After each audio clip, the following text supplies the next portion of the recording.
Thank you for joining me for another episode of the Longevity Blueprint podcast. Today I have on Mira Dessy. She's known as the ingredient guru, a nutrition educator, author, and real food advocate. Her mission is to help people understand that it's not just what you eat, but it's what's in what you eat that contributes to optimal health.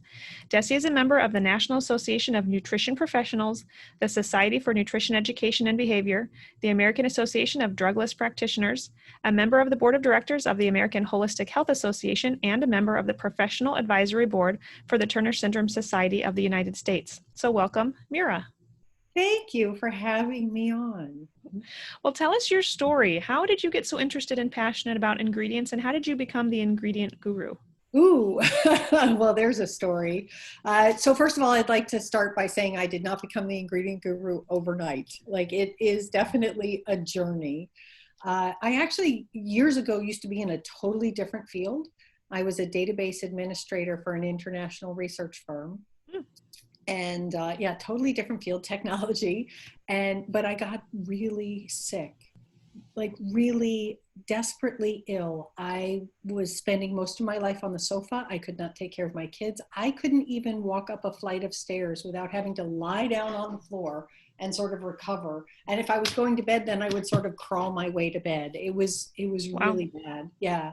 And I had a wide range of doctors, endocrinologists, rheumatologists, cardiologists. Like, my joke was, if there was an IST, I had it, and a whole bunch of medications. And it was really challenging because, in spite of getting all of these medications, and in spite of, I believe, my doctors, sincere efforts to want me to get better, one, nobody was talking to each other, which I discovered is critical, and B, nobody was talking to me about my food. And ding, ding, ding. Yeah, right. Like, food is so important, and we tend to forget that part. Even my gastroenterologist didn't really talk to me about my food, and you'd think he would have been the one who would have had the most to say about that. Right.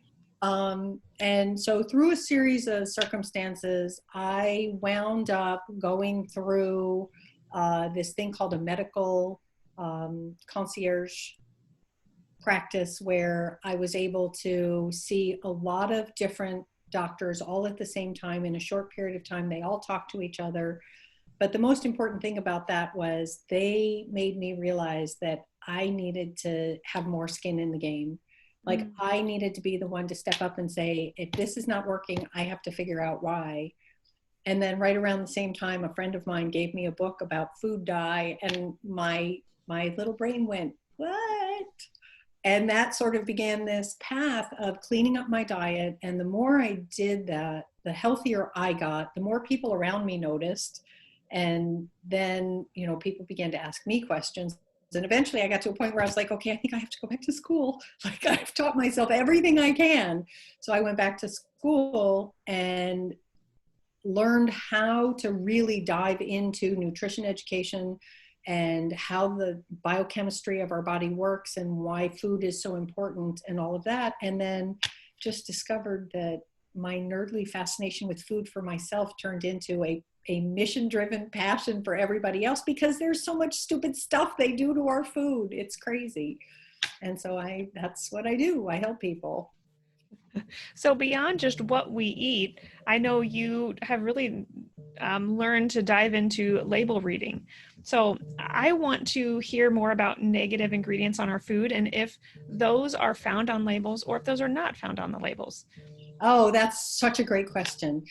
Part of the challenge is most people don't realize that a lot of the control for how we can take back our pantry, our food source, is actually already on the package for those things that are packaged. And in just a second, we'll talk about those things that are not packaged. But, we don't pay attention to it, however, because frequently, if most people look at the food label at all, they're maybe looking at how many calories it has, and that's actually a myth, because there's things we need to know about that. They may be looking at fat or sugar or salt, depending on what they're focusing on. Sure. And they're totally skipping the ingredient panel. And the ingredient panel is really where we find out what's in what we're eating. And a lot of it, I would say the vast majority of it, is actually on the food label. The challenge is food manufacturers are allowed to fudge. And so there are certain things, especially right now. Interesting. Just like the wine industry, just like the personal care product I industry. know, Yeah, it's not fair. It's not right. I know. And so what happens is they either use misleading terms or they hide things under, like my absolute favorite, not favorite term is natural. Oh, And so they hide things under that. And we think it sounds benign and it sounds okay, but it's not. And then the other thing that happens is sometimes they will include things that are, they will include things in the food that are not on the label. For example, some ice cream manufacturers use this particular product that I'm going to tell you about in just a moment, and some don't, and some put it on the label and some don't. And so you have no way of knowing if it's not on the label because it's not in there, or if it's not on the label because it falls under a particular class that does not have to be identified. What ingredient are we talking about? Propylene glycol. ooh, in ice cream? In ice cream, yeah. So propylene glycol is essentially a form of antifreeze. It keeps the Yeah, ice cream from getting crystallized and hard. I But guess that makes sense. Not that that's right, but okay, I get it.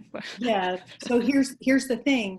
It's not, it does not have to be on the label if it's part of the manufacturing process.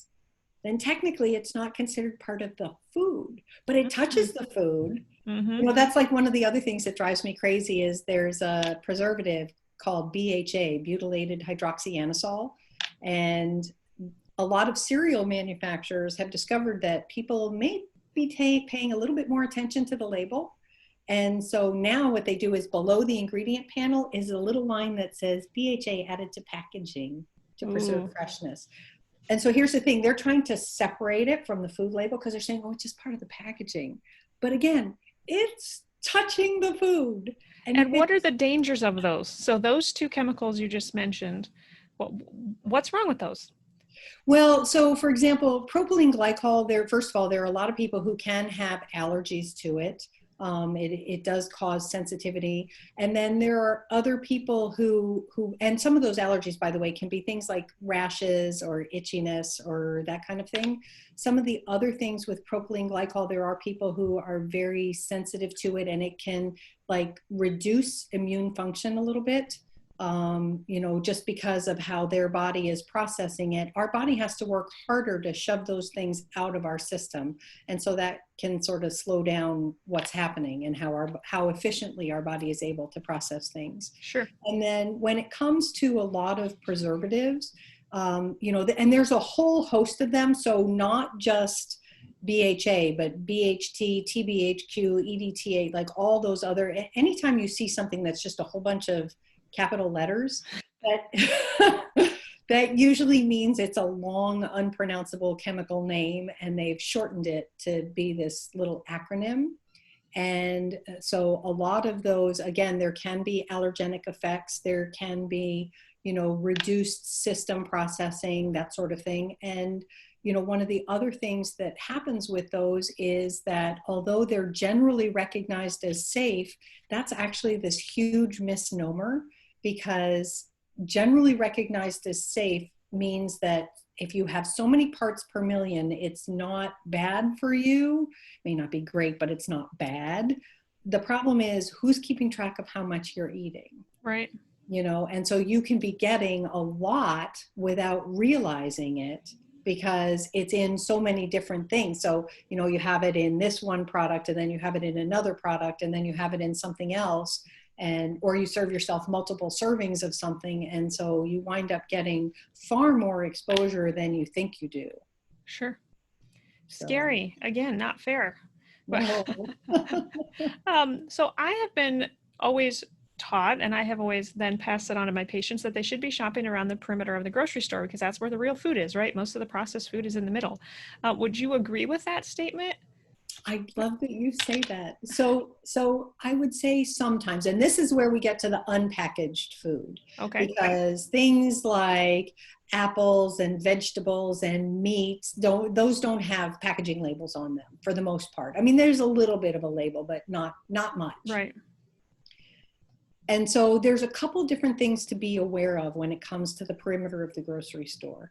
One is that when it comes to produce, I'm sure that you're talking to your clients about the Dirty Dozen and why it's important to make those organic choices. When it comes to that section of the grocery store, particularly the produce section, there's this lovely little thing called grocery creep. And grocery creep is where food producers and grocery store, businesses have discovered that consumers are shopping the perimeter.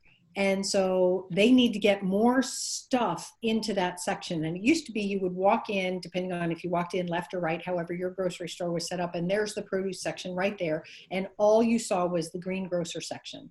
Well, now you walk in, and for example, here in Texas, it's strawberry season right now. Sure. And so we are seeing a tiny refrigerated case that has cans of whipped cream.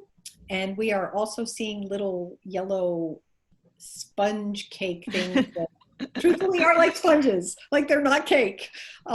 But it's right next to the strawberries. And the reason it's there is they want to convince you that they're making it more convenient, but they're not. They're simply trying to sell more. Thanksgiving time, stuffing appears next to the cranberries. Right. All of a sudden, more grocery stores now have highly processed juices and smoothies in that section of the store instead of in the back where it used to be. And they also have salad dressings up there instead of in the middle where they used to be. And so all these things creep in. Same thing happens in the meat section. Now all of a sudden you're seeing barbecues and rubs and, all different kinds of things because they're simply trying to monetize. And here's the thing, I don't blame them for doing it. They are a business.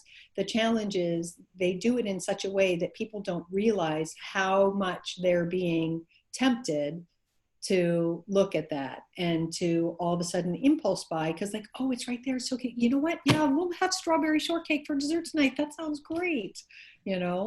And so learning what's happening in that section makes it easier for you to go, no. You pique my interest on when you're saying, like an apple isn't going to necessarily, there aren't really many ingredients on the apple. But what can we tell from the label that is on the apple? Can we tell if the food's genetically modified? Can we tell anything from that?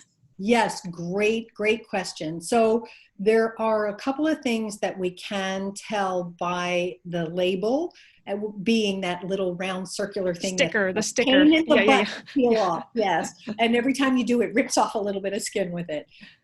So there's a code on that, a product code.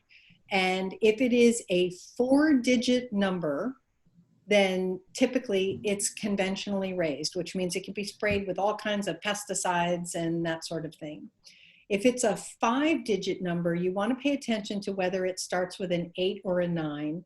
And I will tell you, in all the years that I've been looking at the grocery store, I have only ever once seen an 8, which made me so happy.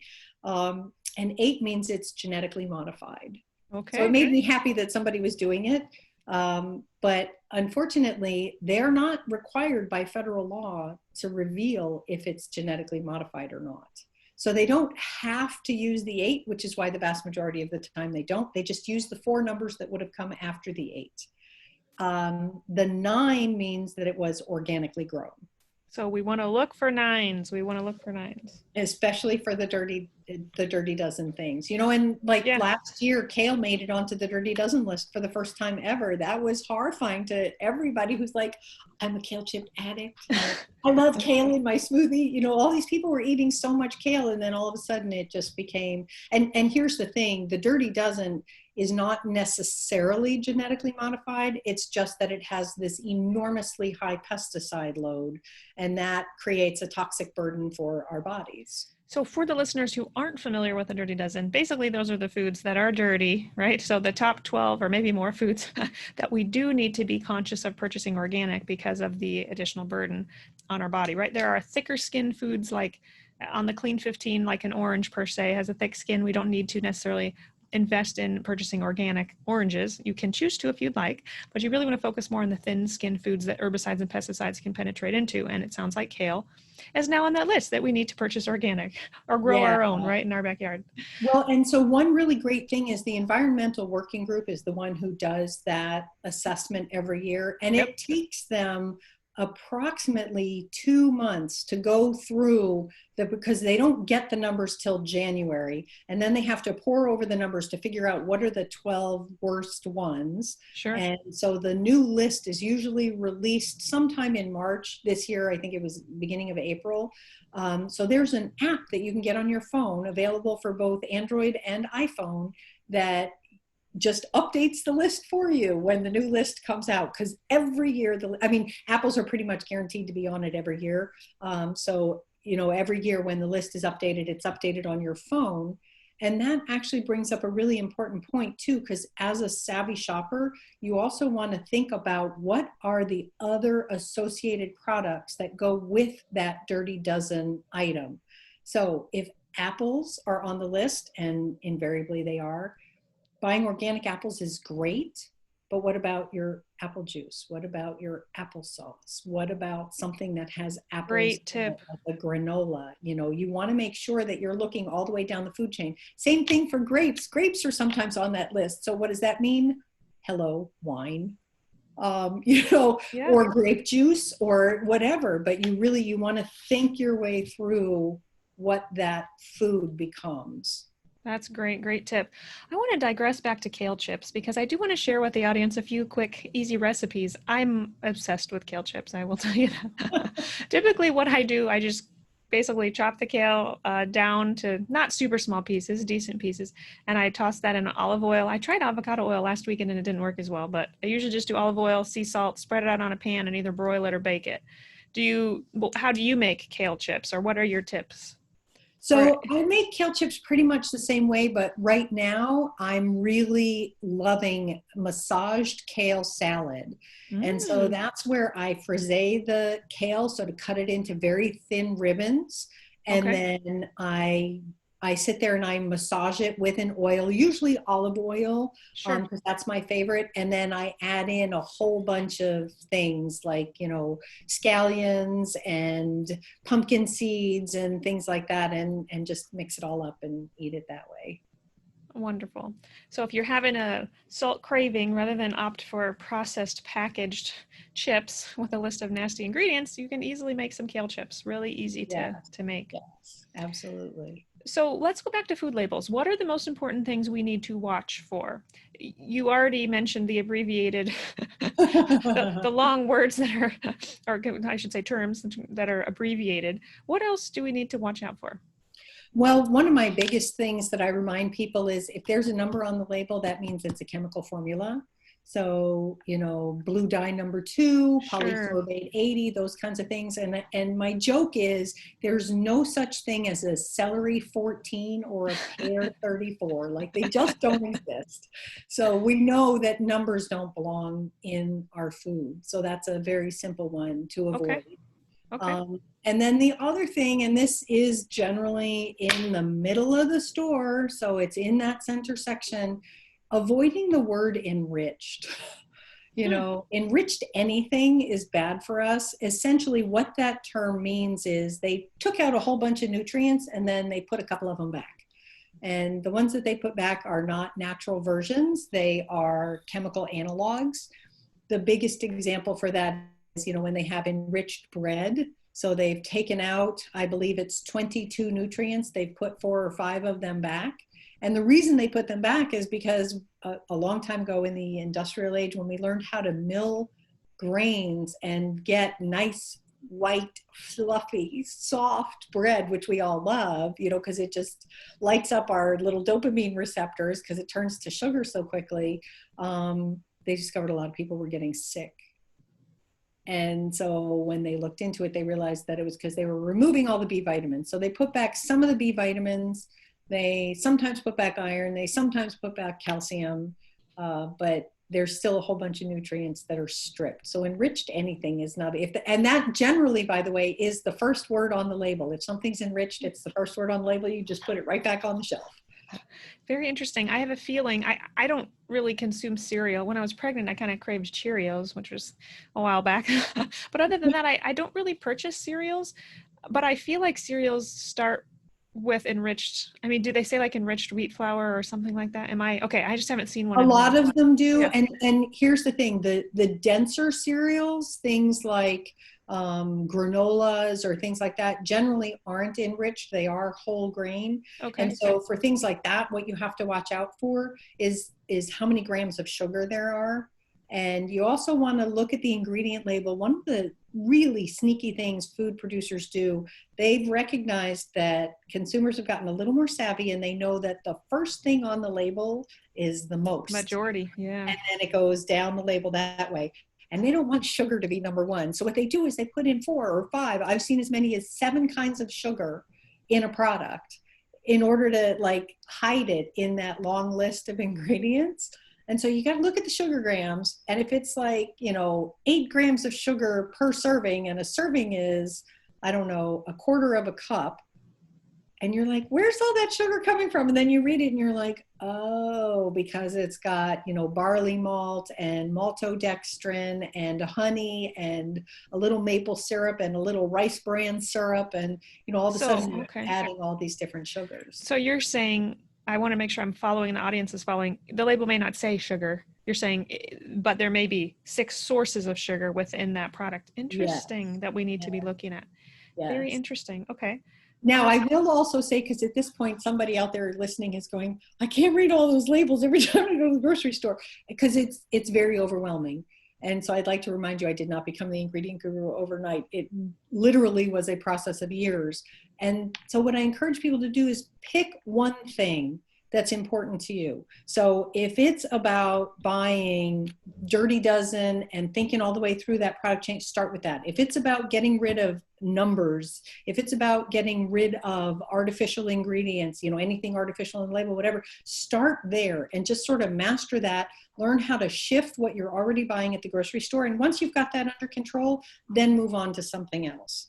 Don't try and do it all at once. Yeah, because it'll take you 5 hours at the grocery store, and your family, especially if you've dragged kids with you, will hate you. I want to go back to the enriched concept again.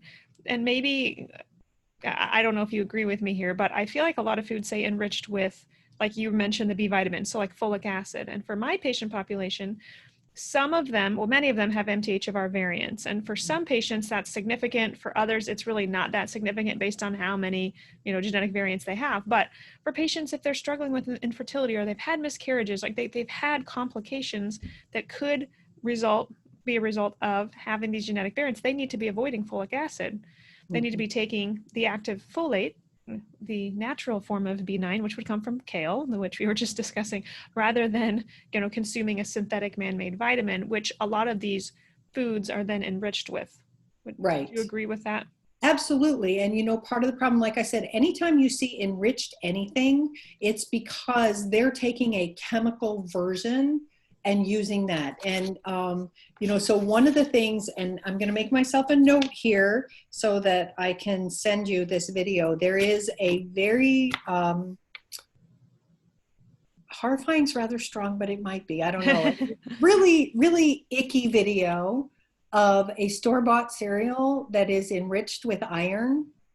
And essentially it's real iron, because they take a magnet and show you all the iron collecting out of once they've melted it down. Yeah, so I'll send you that video so you can share it with your people. But it just, part of the problem is it doesn't have to be bioavailable. It just has to be what they say it is. Yikes. What are other harmful ingredients in our food that we need to know about, watch for, scrutinize labels for? Well, so one of the things that, like I said, artificial anything. I am totally against artificial flavors, artificial colors, artificial, sweeteners. None of those are good for us. Some of the other things that I really strongly encourage people to watch out for are, these ingredients that really overstimulate our brain, MSG being one of the biggest ones. And part of the problem with MSG is it comes under so many different names. It can be really hard. So the best way, obviously anything that says glutamate is presumably going to impact, our receptors. So it's very excitatory for the listeners, meaning that can cause Yes. anxiety, can cause insomnia, can cause ADD, right? Can cause this hyperstimulation. I'm very sensitive to MSG. I cannot touch it. I can't have a bite of anything with it, or I get palpitations and fast heart rate. So it's then people who are migraineurs, it can also really, because of what it does to the neurotransmitters, Sure. it can really bloom a migraine, and it doesn't take much. Right. So how can that be hidden? What if it doesn't literally say monosodium glutamate? What else would it say? Well, and so that's one of my, and here's the thing, like, I am admittedly a bit of a nerd about the label. My family won't even go to the grocery store with me anymore because I just take time to look at things I'm not even going to buy. I just want to see what it is. So when I say my favorite thing, I mean, just because it's like, aha, they're doing this. Like, I get excited about those things because then I can share and educate people, not like I'm happy about it. One of my favorite things is when you see a label that says no added monosodium glutamate or no added MSG, and then you flip it over and on the back it says something like autolyzed yeast. Well, autolyzed and hydrolyzed are two words that are essentially, synonyms for glutamate. I did not know that. Yes. And so if you can knock out glutamate, autolyzed, and hydrolyzed from your diet on the food label, you will get rid of an enormous amount of yeast, MSG in your food. Now, the problem is, there are others as well, but those are three of the biggest to watch out for. Wonderful.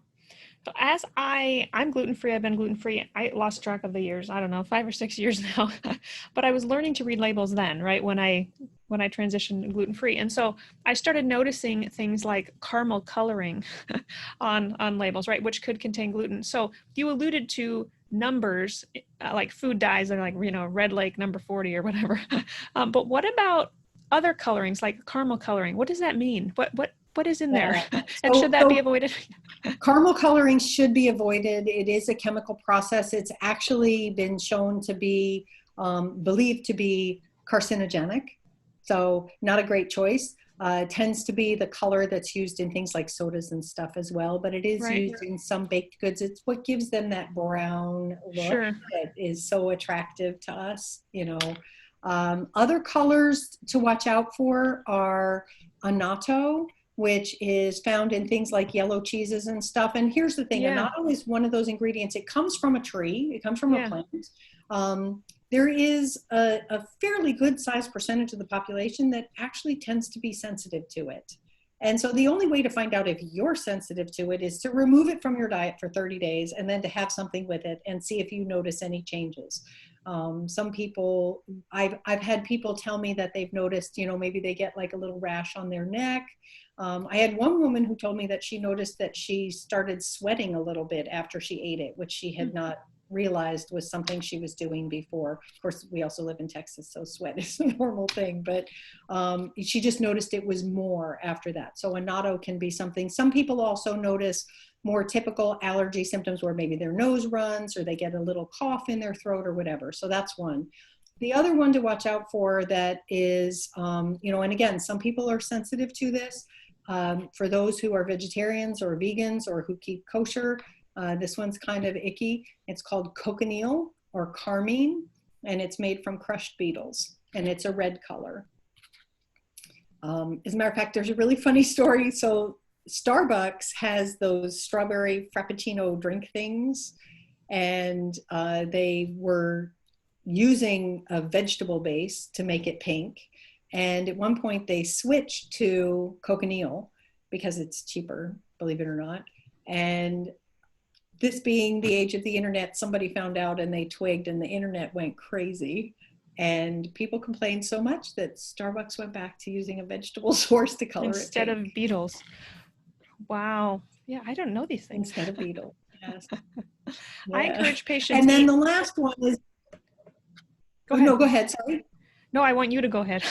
Oh, sorry. I was just going to say, while we're on the topic of bugs, it just occurred to me. One of the other things to watch out for, not a color, but shellac. Shellac comes from the lac bug and is used on candy. So anytime you see something that says food grade shellac, it's from a bug. Is that the same for nails? No, But okay, no. different. Okay, Different shellac. different toxins. Yeah, different toxins. And here's the thing. I have not been able to find, except for somebody who might actually be allergic to the bug itself, I have not been able to find necessarily harmful impact from consuming confectioner's glaze or food grade, lacquer. But a lot of people are pretty grossed out when they find out it's from a bug. Interesting. What about, I can never say this, Carrageenan, however you pronounce Carrageenan. Yeah. What is that, and is that dangerous? I find where I see that the most in, at least in my life, would be an alternative milk, like a flax milk, coconut milk, something like that. So believe it or not, Carrageenan is actually in almost every aisle of the grocery store. It can be found in lunch meat. It can be found in processed foods, frozen goods. It's ubiquitous at the grocery store.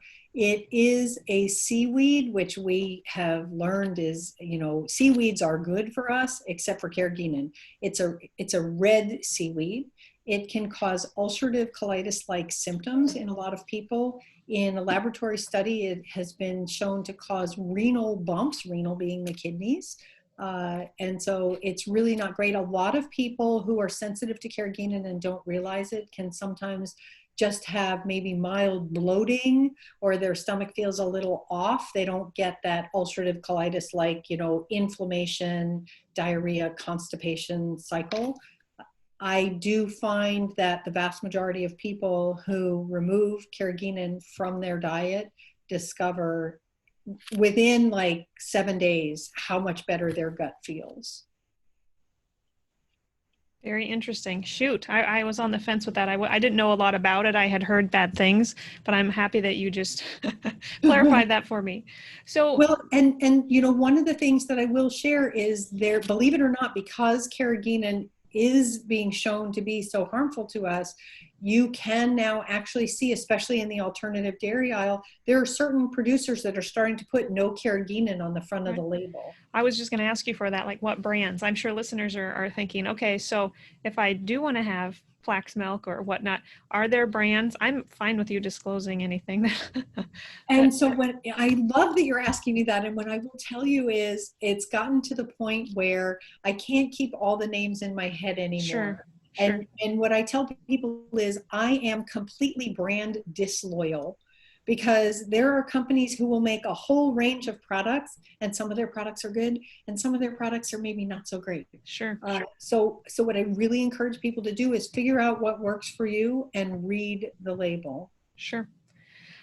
I feel like for listeners, this can be very overwhelming, because many times I'm having my patients go gluten, dairy, egg, sugar-free, right? We're getting them on a hypoallergenic diet, but yet they also need to remove other toxic layers like the chemicals, the glyphosate, the herbicides, pesticides that can be on their food. So they need to purchase organic. And you need to look at the ingredients on the foods as well, because you could get an organic gluten-free cracker, but what's all in there? Right? What other ingredients are in that cracker? So generally speaking, it's better to just eat real food. But there are times where we want to have, crackers and hummus, or chips and hummus, or crackers and something, I don't know. Well, and so one thing I will share, there's a really great book that I recommend to my clients when they're first learning how to get into a real food diet. And we have to make some adjustments, because like you, I recommend that people at least start by going gluten-free, dairy-free, sugar, because those are things that we can then begin to build from there and see if it's something that they can handle. But there's this great book called Make the Bread, Buy the Butter. No, sorry, Make the Bread, Buy the Butter. That makes sense, yeah. And so it talks about things that you can make at home that you're able to make them cleaner and more easily. And so you got to take it with a grain of salt, because, obviously we're not encouraging our people to make bread with flour. Right. But there are lots of other things in there where it's like you can make these very easily, very simply. You don't have to buy everything. Yep. And I have to say, I am seeing, especially right now, more and more people willing to invest in their real food kitchens because they're having, I just talked to someone a couple of days ago who was like, I'm having to learn how to cook to feed my family. Like they're actually liking this because they're getting, better food, and it's tasty, and it's also more nourishing for us.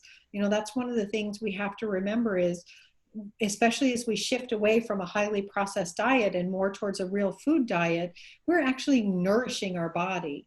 So some of those processed foods, they may seem cheap, but we're malnourished. We're not getting the nutrient dense items that our body needs in order to be well. And when we make that real food shift, we're actually going to find that we're less hungry, we're less munchy and crunchy because we are not snacking and, eating junk food. Totally agree. Totally agree. We already discussed a little bit about the Dirty Dozen and the Clean 15, but I want to go back to that for a moment just for listeners. So as far as purchasing organic, are there a top few of those foods on that list that you could mention to the listeners that they really do need to consider buying organic? So I will share, and this is where it comes down to making budgetary decisions. Like I always advocate the Dirty Dozen just because of the pesticide load. Yep. And then when it comes to organic, I encourage people, as they can afford to do it. I'm a big believer in organic or at least pasture raised animal products. Agreed. Because Yep. those are not only going to not have all of the pesticide laden feed and everything else, they're not going to be given all the hormones, all the antibiotics. Part of the challenge is over 70% of the antibiotics sold in this country are not actually given to humans. They're used in the animal husbandry industry.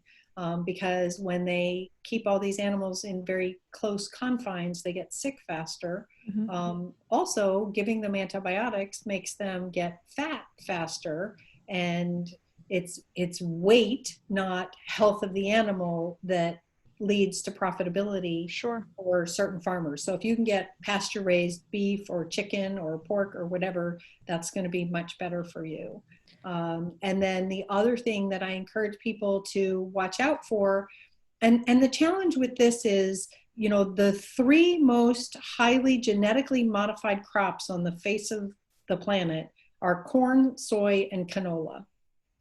And you can buy organic versions of those, but I have also seen increasing documentation that indicates that it's not as, clean as we would like it to be, just because, seed and wind and pollen all sort of blow around and mix up. And so, at this point, I've heard that there truly is, and I don't know if this is true or not, I'm just saying this is what industry sources indicate, there truly is no such thing as organic canola anywhere Anymore. in the United States at this point. I've heard that too. And I think potato is like the fourth or fifth food. I think potato's up there too for the top.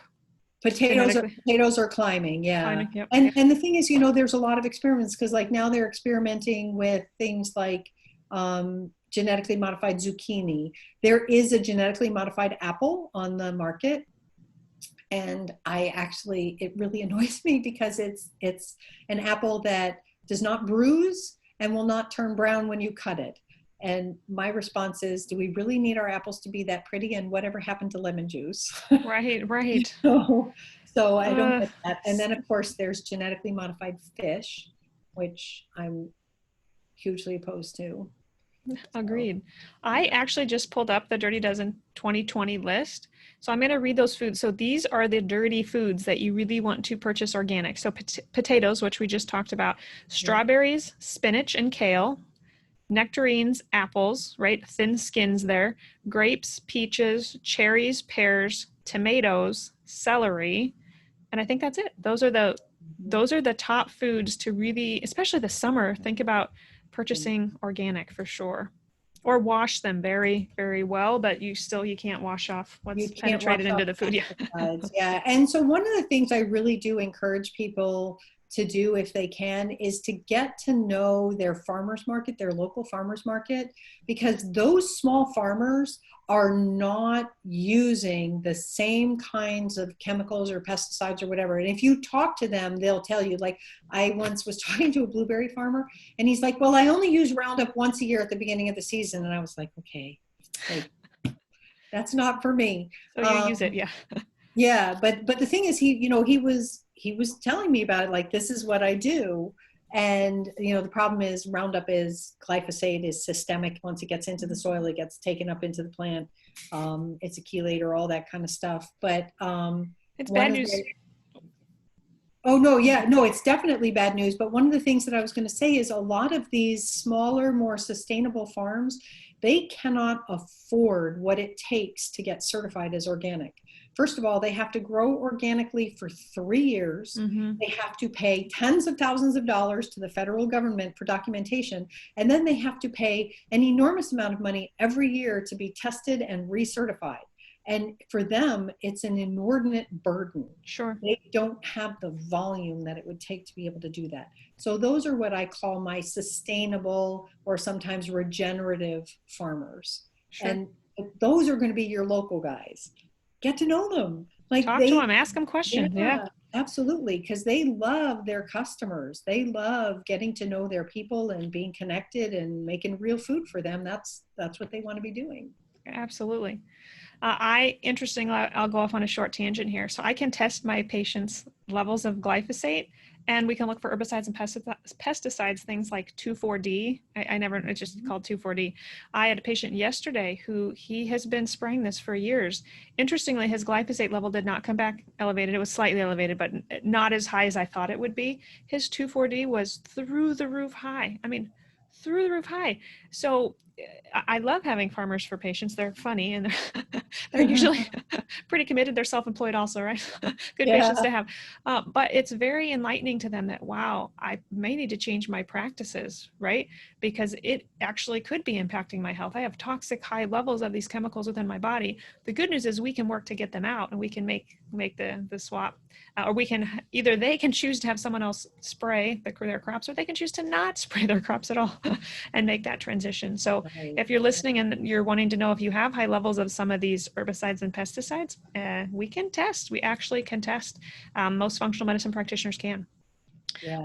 We'll wrap up with just a few questions here. So what's the biggest mistake people make walking into the grocery store?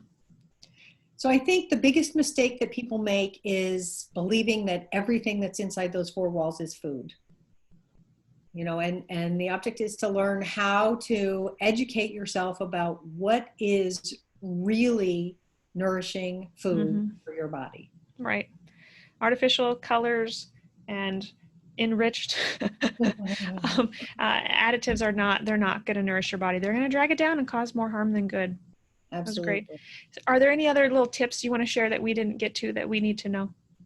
I think, so first of all, I just want to go back and reiterate the 3 words you need to know, because this is the biggest thing that you can do to nourish yourself and your family, is read the label.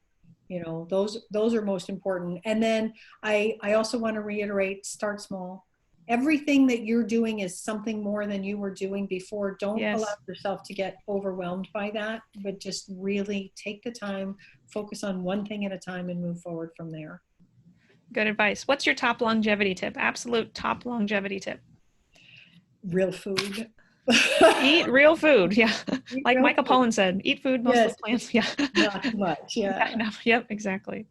Well, I hear that you have a wonderful free gift for our listeners. Would you like to share what that is? I do. So, we've talked a lot about all the ingredients and what's in our food and that sort of thing. We, because of time, didn't have a chance to go into actually what's on our food, what's touching our food. We alluded to that with the cereal and the BHA, but I have a book called Is Plastic Making You Fat and Anxious, that talks about the impact of some of the packaging and how it can impact our health and what's going on. So I will send you a link for a page where they can download that book for free. That sounds amazing. I would like to dig into that.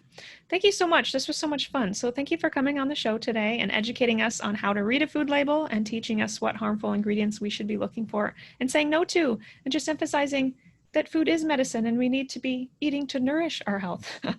So thank you so much for coming on today. Thanks for having me.